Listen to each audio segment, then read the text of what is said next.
Yo. What's going on? What's going on? Welcome to another episode of the Love God, Love Sex podcast. I'm one of your hosts, Heath. What's good, everybody? It's Jamie. How you doing? How y'all doing? What it be? What it do?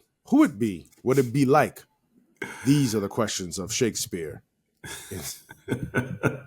in Harlem. Yes. Yeah. Guys, always thank you for the love we're getting on our socials, TikTok, YouTube, at Love God, Love Sex Pod. Follow us on TikTok, subscribe on YouTube, on Google Podcasts, Spotify, and Apple Podcasts at Love God, Love Sex Pod. Go ahead and subscribe. Thanks again for all the love. Always open to your comments and suggestions. Navigate over to those spots and leave us a good comment. If you like what you're hearing, please give us a 5-star rating or a rating of your choosing that shows how great and spectacular we are. 5 stars. And leave a comment. So with that said, let's get right into today's topic. All box is not created equal. And yes, we're talking about vagina. All box is not created equal. Why are we talking about this? We're talking about this because there is a POV point of view that Jay and I have, which is oftentimes when we talk about sex between men and women, men's dicks get rated, the size gets rated, the girth gets rated, the length gets rated, the motion of the ocean gets rated. But we've noticed as men, when we talk about women, we don't see the same type of rating system happening on either side. So what I mean by either side, men really aren't rating women's boxes or vaginas. We're going to use box for today, the same way that we have a breakdown system for men and their members. And also we notice on the woman's side, women really don't critique their sex game or their box game, if we can use it for this episode, the same way that men will critique their own sex game. So we're going to get into all of this today, the varieties, the differences, the conversation, and we're going to set it off by talking about how men and women both look at their genitalia, right? So let's start with men, because we're going to, I think, crack something over with women, but let's always start with men because we're men. I think for most of us, and I know for me, your dick is a sacred tree. Why do I say a sacred tree? Because in most stories you read in folklore and in mythology, there's always a tree that stands out that needs to be cared for, a tree that needs to be watered, sometimes even a tree that needs to be avoided. And even in the avoiding, you're caring because you're making sure the other trees are cared for so that that tree can be avoided. And so your dick is like a sacred tree. You have to water it, you have to stroke it, you have to feed it, and you're always constantly making sure that it works. Because for men, your dick working is tied to the psychology of performance. If your dick does not perform the way you want it to perform, you are considered a failure. If that tree can't provide, shade in the summer and fruit in season, then that tree is useless. I don't care how big or how tall it's gotten. If it can't provide shade in the summer or fruit in season, you look at yourself as completely inept and unworthy and off, you're off the playing field and onto the bench. And sometimes when you get to the bench, they just give you the papers right there, man. You might as well just get off the team because shitting on the bench is you just holding up space for someone else. They cut you right there at the game. Exactly. You just go in the back, in fact, don't even get your stuff. Right. Get in your Escalade. In fact, just get in a cab. We'll mail it to you. Get in that Uber and just stay gone and be gone forever. Yeah. Don't come back. Your things. Yeah. What is your take on how men view their penises? You know what's so funny? I was telling somebody recently,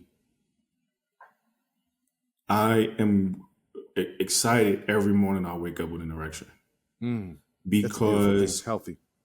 It's a great sign of health and being virile.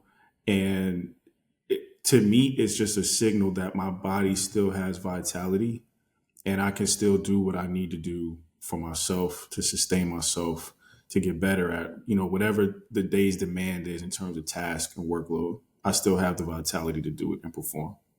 So regardless if I never have sex, that day that I wake up with it, it just feels good to feel healthy. Yo, you preaching right now because that's one of the things I love. Waking up with a hard on.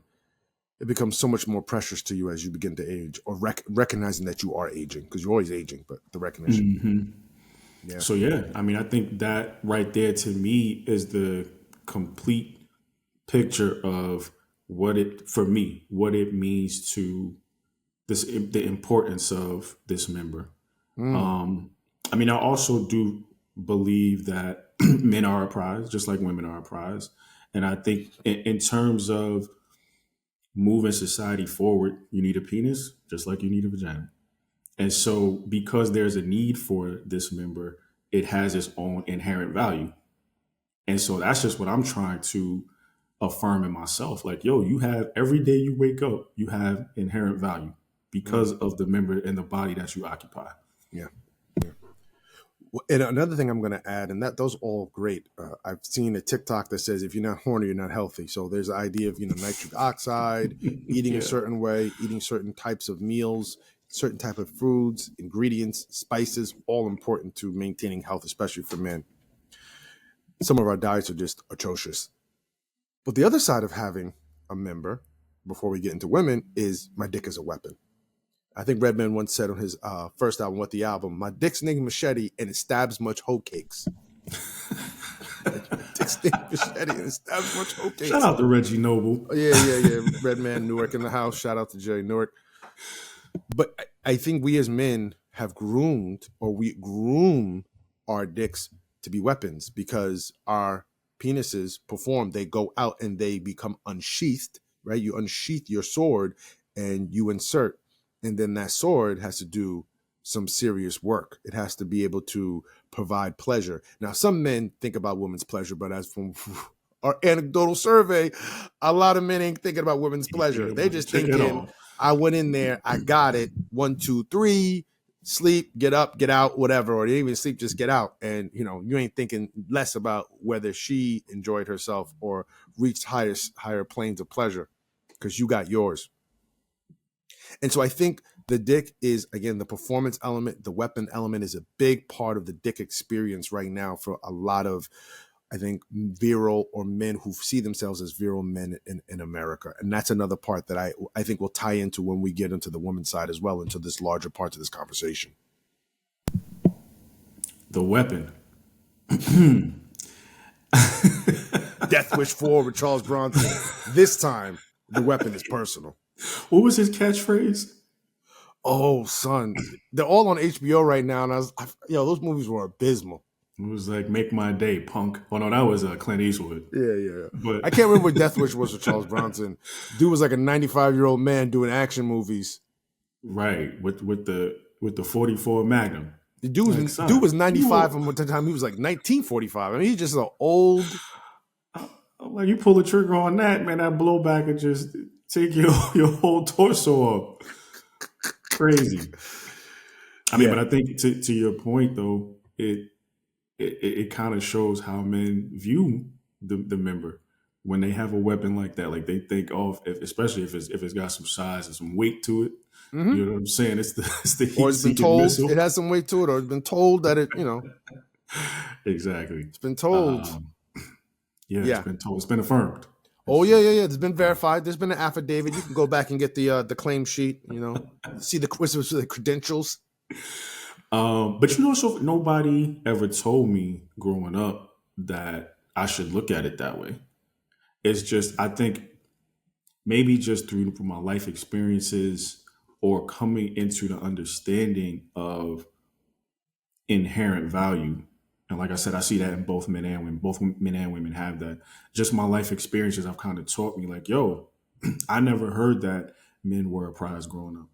But in this conversation of moving society forward and being fruitful and multiplying, you need both. And so, because I never had anyone tell me that growing up, I think I just learned that. Mm-hmm. And it's something that I want to uphold with myself every day, because it's, like you said, it's directly tied to confidence. It's directly tied to self-esteem and performance and all of these other things, tasks that we have to fulfill in life as a man. So, I mean, I think every man should be validating their member on a regular basis, you know, these Yeah, affirmations that yeah. we say or confessions over our body. I think we need to be doing that just as much as women need to be doing it over their body, their members, their So genitalia as that well. that's a good transition. Let's shift the conversation to our perception of the box. So I've told you before, one of the things I've noticed in sexual intimacies between a man and women, and when they're analyzed in ad hoc or in anecdotal conversations, is when a man talks about his prowess in the bedroom, that can't be verified by the man. It has to be verified by the woman he had sex with. So if he says, "Oh, I knocked the pussy out the park," I mean, shit, that shit was flying. I mean, Babe Ruth, Hank Aaron, here it comes. And she goes, "Nigga, you barely got to first base." Who are people going to believe? The woman. I actually had an experience once. I'm going to keep it 100. One time I was talking to my mother and I was talking about prowess, and she was like, "Well, you can't, validate that she's got to say that." Because most of us are used to men just talking. And as we know, as human beings, we respect social proof, verification, and scarcity. And we know that talk is not scarce, it's an abundance. So I need, now that the talk has been taken care of, I need the other real ways of verifying that what you said happened actually happened. Fair enough. I don't have a problem with that. You get the verification, you good to go. You got the paperwork, you waving it there, you good to go. I'm a U.S. citizen. How do I know if you're a U.S. citizen? You got that, that blue passport. Fair enough. But what I notice is if a man questions the quality of a woman's box, and I'm not talking about it stings or smell, I'm not talking about all that BV, and that's a serious case, and we could talk about that in other episodes. I'm just saying, he says, "Yo, the sex was whack." I don't think the same indictment of being bad in the bedroom hangs on a woman the way it hangs on a man. Oh, it doesn't. It doesn't. But wait a minute. See, now that you said this, oh, go Yeah, ahead. Go ahead. Finish yeah. your Let point. me just Finish finish your this point. point. And it doesn't. And here's the thing. I don't even think for the woman that's even a bad indictment, because I think in my mind that most women know a couple things. One, there's always going to be a dude who wants to stick his, member in her vaginal canal. She can go get that any day of the week and twice on Sunday and then 3 more times on Wednesday. Number two, and here's maybe more of a controversial statement. We have raised generations of women for many years now, but let's just deal with the last 70 years, to always hypervalue, right, their vaginas. Most women I know have either been from their families or from, again, society's weird. It doesn't teach you anything, but you learn everything from society. So there's no formal pedagogy, but you're piecing things together to form a picture of what's actually happening, because there's ways that body language or violence or even subtleties in movement and behavior influence us, and we learn from that, so we know how to act accordingly in our environment. Where women, even as far as ages 4 or 5, I've seen young girls, maybe on the couch reading with their legs open with a pair of jeans on, and someone said, "Close them legs up, keep them legs closed, keep them legs closed." And then as they age, that also message is always being, guys only want one thing. Guys always want one thing. You better control it because you control it. They do control it. And here this conversation keeps ballooning. Again, this is coming from my perception, my point of view, which as a straight black male is limited. But I'm coming from this point of view so that when women do have sex with dudes, I don't think the average woman is thinking about riding no dude's dick into oblivion. She ain't thinking about doing no cowgirl, reverse cowgirl. First of all, that stuff takes work, number one. I think that's why you have women now, professionals, teaching women how to ride dick, because it's a workout, and they ain't doing it on no pillows. They doing it on a hardwood floor. You would learn dance, Muay Thai, jiu-jitsu. You wouldn't do jiu-jitsu there, but you would do other ballet, because it's work. It is work to ride a dick. Yeah. And then some of them would say, "Some of your small dick slide out anyway." So Wow. I heard a woman said that. But so when they give you the box, they're just like, "Hey, I gave you the box." So for them, if it's a scale from 1 to 10, 10 being the highest of the sex, I started at 9.5. So you should just be happy. You came to me. I give the analogy, if you come to me like, "Yo, man, I really need money, man. Yo, man, I'm starving. I'm hungry right now." I give you $50 million. Now, you didn't have $50 million. You were the one asking. I gave you the 50 million. I give you the 50 million, and then next week you're like, man, fuck that motherfucker. He ain't shit. Or fuck that motherfucker, Heath. He ain't shit. I'm like, yo, son, you was begging me for 50 million. I gave it to you. How you on me now? Because now you want to say that, you know, whatever I gave you wasn't enough, or that I didn't give it to you quick enough, or that the value of the 50 million went down once you got possession of it, and now it's not worth as much. You know, the price of the dollar has gone down and purchasing power is diminished. But I gave you $50 million at that spot, that price. So what do you care about? And so I think that a lot of times we have overvalued, and this is not an indictment on women or traditional practices from women. Women are doing what they got to do to survive and thrive. I'm not saying that. I'm just talking about this larger matrix of how we perceive each other's body parts and how we're saying, you know, all box isn't created equal. You want to jump in? Well, I was going to say first, I think there is something to teaching women to value that. Because I mean, you know, just in terms of inherent value, again, it has that. And there's a high value on it because it's a center for creativity. On many levels. On many levels, right. And so I think there is something it's beneficial to teach women to value that. I just don't think we should be telling them that this is how they should define themselves, or their only value is in their vagina. Yeah.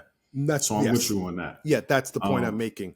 And we do that too. I'm not saying this is women in their women's circles or women communities doing this. We're doing that as men. There's some interesting feedback loops that are happening here. This is not a critique against traditions of women, which I'm totally ignorant about. This is not a critique on them. This is talking about what I'm seeing as feedback systems and what's happening when men and women come together. And it's not just, it's because women aren't doing this or men doing that. Let's talk about the interactions that are creating this chemical reaction. Yeah. And the other point I was just going to make was in terms of what you were saying about the indictment and whose neck it hangs around. And I was going to say or ask, do you feel like, you know, a guy being like, well, the sex wasn't that great, so I'm going to keep her. We talked about Love Loop on the last episode. I'm going to keep her and still have all of these other women, these physical outlets. I mean, I feel like that's kind of, it may not necessarily be an indictment, but they're treating them as if what they're not bringing to the bedroom justifies them going out and having more women. So, I mean, I guess it is an indictment in some kind of way. Yeah, but it's not an indictment that I would think prevent another suitor or another man, just he's a lover, let's talk about sex, coming behind him. If a woman gets wind of a man's reputation that he's bad in the bedroom, that's the higher probability that woman's going to avoid that dude. Now, let's say he makes $80 million a year. Well, then that may discount and that woman would deal with it and she'll get whatever she needs on the side from whoever else. Anna Nicole Smith. Whatever. But well, he didn't have a reputation for being bad in bed. He was just an elderly dude. Hey, so you probably know he wasn't probably getting it up like that. Yeah, but I mean, that's not like he had a string of women coming back from like 1952. Like, by the way, in 1951, we were at the Yale Gala. And I was just saying the 80 million would offset the bad report. Oh, ain't nobody thinking about do my old person voice, man. I love the old person voice. And he approached me and for some fondling and kissing, then insertion, and frankly, that wasn't it. Old people I love old people's body. Like, that wasn't it. It wasn't it. Get a control of it. They'll warn you too. A dire. Get control. All right. But I see what you mean about that. You're right. If there's a bad report, if you get that low dick Yelp rating and that word circulates, your reputation is finished. The likelihood you're not. Now you get a high one as a man, and a lot of women have said they want to test out the Lamborghini. They want to hop in that Lamborghini, go for a ride around the city, even if they can't get on the highway. There's like, we just went city blocks, and that Lamborghini was. Let me tell you right now, you're gonna get you one a Lamborghini. Yeah, get you a. Well, I was thinking about a Camry. I said Lamborghini. Don't you dare. You talk Whereas, about that 0 to 60 in no I mean, time. how many dudes are like, yo, the pussy was kind of white. Niggas be like, I kind of I want to still test it out hit. for myself. I'll still hit. I'll still hit. I'll But let still me, hit. yo, so let me ask you this, because this is interesting that we're talking about this. Do you feel like it's a woman's job to make sex good for a man? And I'm saying this because, Mm. yo, essentially, if the box is tight enough, wet enough, warm enough, what more does she really have to do? But that's the point I'm making. I think women think like that. Like, yo, dude, you were begging me for this. I didn't approach you in the street and say, oh my gosh, you're breathtaking. Can I just talk? Can I pull over for a second? I mean, I've never seen, she didn't do that. Mm-hmm. She didn't walk up to you in the club and say, excuse me, I know it's really loud in here, but I'd love to buy you and your friends some drinks and get to know you. My name is Marquise. This is my friend Tron. And we're just trying to, you did that 3 months Yeah. ago. She didn't do that. You came up to her. And then you paid for dates, or you tried to, or you did whatever you had to do. Rob, steal, and borrowed. You put the bandana over your nose, like the dudes in the Wild West robbing stage cars. You get all the gold and all the paperbacks you can get to take her out and wine and dine her. Then she gives it up to you, and then you talk about, man, that sex wasn't even all. She wasn't even all that. But the pussy was tight and it was wet. What more do you want? I just laid there. I let Yeah. you have a Let you trip have to the your Taj way. Mahal. I'm not going to go to the Taj Mahal. Man, fuck the Taj Mahal. Hey, nigga, shit, there's a lot of people want to go to the Taj Mahal. If I came back and said, man, the Taj Mahal was whack, most people are like, man, I'm going to India next. Fuck, I don't care about you. If you came back from Mykonos, Greece, if you came back from the Maldives, you came back from the ruins in Constantinople, which is not Turkey, whatever. If you came back from Rome and was like, man, Vatican, I mean, it's all right. It ain't like you ain't going to see a throng of people at the Vatican. Next Yeah. year, they're going to be out there for Easter service. Just, Yeah. you know what I mean? Or Waiting if for the another Pope's pope blessing. dies. Yeah. Mm-hmm. Yeah. You're right. Now, you tell people you went to a restaurant, got food poisoning, and was crapping in your pants on the way home in the Uber so bad that they charge you for cleaning fees. Most likely people aren't going to that restaurant. And that's what bad dick is. Yeah. The equivalent of food But poisoning women. you're saying bad box is not the same. There's probably no such thing as bad box. Oh, there's Is what definitely I'm such saying. thing. Well, so this And for is so women, crazy. I don't think they have the same need to perform and the same need to show out, and because they're not under the same lens and the same critique that we are. Because, right, we have the weapons. We are geared towards performance for us and for them. And for them, I have the goose that laid the golden egg, and I want some golden eggs. Take them, sell them on eBay. Be a millionaire, a quadrillionaire. That's a new drink, quadrillionaire. They said, you need to go back to school. It's interesting that you say this, because I feel like I've had bad sex, but I don't know if I've had bad box. Maybe she was like, maybe making some weird noises. You don't know if you're making love to her or snuffleupagus. It's like, Or what's just the going on here? energy. It's just been like the energy wasn't really there. Yeah, Like the yeah. attraction was there, and I could tell we wanted to go there, but it was like The the connection energy was wasn't off. cohesive. The connection was off, and it's like I'm inside you and we're doing this, but we're not really connected. It's not an experience that both of us are engaged in, individually or collectively. If her next suitor or boyfriend or a one night stand sat down with you and said, hey, listen, you were the previous guy to hit it. I'm about to hit it tonight. Box, was it bad or was it great? You would probably say, yeah, the box was cool. It was just a box. Okay, thanks. That's all you need to hear. Thank you. What about anything? No. That's it. That's The it. interview's That's it. over. Excuse me. Thank He you. throws the Enough placard in information. there. Thank you. Right. Excuse me. He just runs, dropping his pants off halfway through the. He wouldn't do that. Now, if a woman set a dude down and was like, yo, listen, he was talking a big game. He was talking about he goes hours. I mean, he needs to reduce that down. What, to minutes? No, to seconds. No, I'm telling you, girl, you get 30 at maybe most 30 seconds. Well, then what does he go down? No, he doesn't go downtown. He says his train stops at 96th Street. He don't go down to Feedy. All right, that's all I needed to hear. And he's not seducing on top of that. Yeah, It's yeah, like, yeah, yeah, exactly. You can forget because paying for my Uber was like I thought I had to fight the gates of hell, Claude. So, sister, thank you so much. I can take you out to brunch if you want because you just saved me a whole bunch of time. You saved me, sister. So in fact, let's go. No, I'm not coming in that bedroom with you. You better go somewhere with your second having self. Flash. I was just thinking about it. I have had bad box. What made it bad was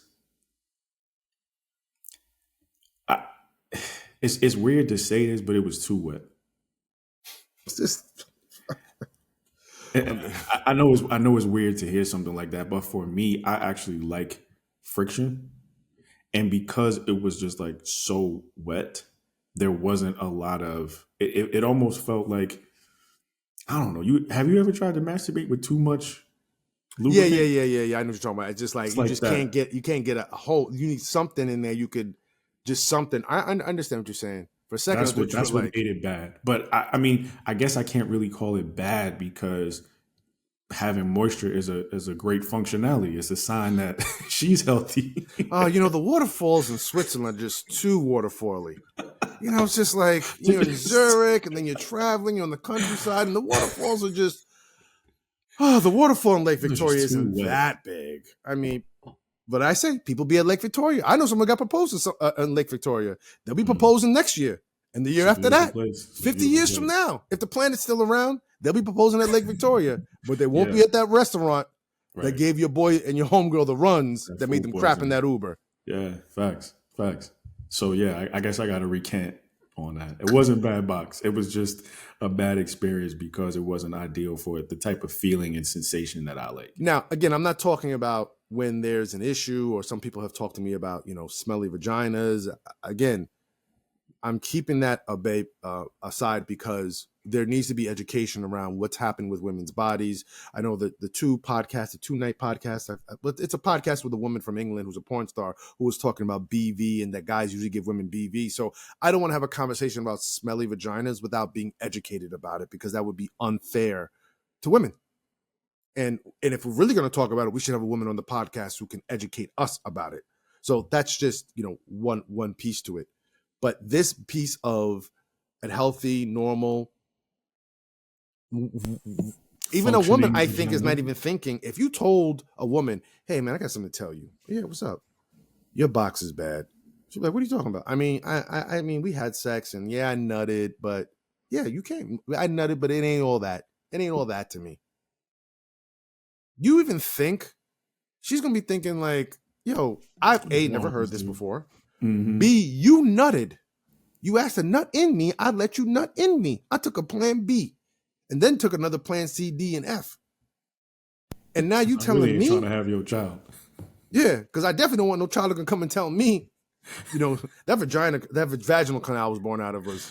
Mommy, this place she was holding me in, I didn't really like it too tough. Exactly. That fetal position in there was just, I've had others. Experience. So she would look at you like you're crazy. And then if you think she went to her friends, or she went to, whether they're men or women, and said, yo, he said my box is bad, I think I need to go home and recalibrate. There'll be a line out the door in front of her apartment or her home being like, I don't listen to that dude. Next. Right. Take my word for it. You can trust me. Don't listen to him. So this is what we're saying. All boxes are not created equal. And I think this is just an interesting comment or commentary on how we perceive bodies between men and women. And then more importantly, like I said, this is not a critique of men and women. This is looking at how we're together, and how when we're together and we have these reactions, they create these larger chemical reactions with these responses that come from the left and the right, from men and from women. And I don't think every woman I know has had always a line of men trying to fuck them. I had someone I know who had cancer so badly, she was still going to work. Skin was gray. She's beautiful, brown skin, Sri Lankan sister. Skin was going gray. Hair was like bald. Yeah, close to bald. Had nothing. She thought at one point she was 6 weeks away from death. Still going to work. And dudes at the job were still trying to beat. Because niggas go nig. You know what I'm saying? Men is going men, son. Yeah, men is gonna men. I think it's a better. Yeah, men is gonna men. Men are going to men. And on that Yeah. note, you got any final takes on this episode? I know it was a little bit different, Mm-hmm. but I enjoyed the convo. You got any takes? Me too. Me too. Nah, man. I think if anything, I just want to say to our female audience, women audience, if you have been taught or feel like you've kind of learned that the wholeness or completion of the definition of who you are as a woman is just completely rooted or solely rooted in your vagina. Hopefully there's a pathway to changing that dynamic internally and you learning that that is just a piece of who you are, not the whole of who you are. Well said.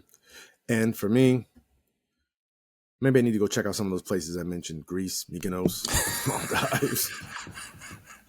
Sticker brought up Constantinople. I was like, oh Yeah, wow, yeah, exactly. Yeah, I'm taking it back. way back. Emperor Constantine. Uh, so we are available on TikTok, YouTube at Love God Love Sex Pod. Follow us on TikTok, subscribe on YouTube, and we're on Google Podcasts, Spotify, Apple Podcasts at Love God Love Sex Pod. Go ahead and subscribe, and of course, email. Always open the email. Any show ideas, suggestions, or comments, feedback, testimonials, totally open to it. Again, we haven't said this in a while, but we said this in our first season. This whole experience, the Love God Love Sex experience, is about helping people move along in their own journey of self-acceptance and healing. So we hope that we can do that in a very real and tangible way. So any comments or any feedback you have is greatly appreciated. Connect at lovegodlovesexpodcast.net. And with that said, till next episode, take care. Peace.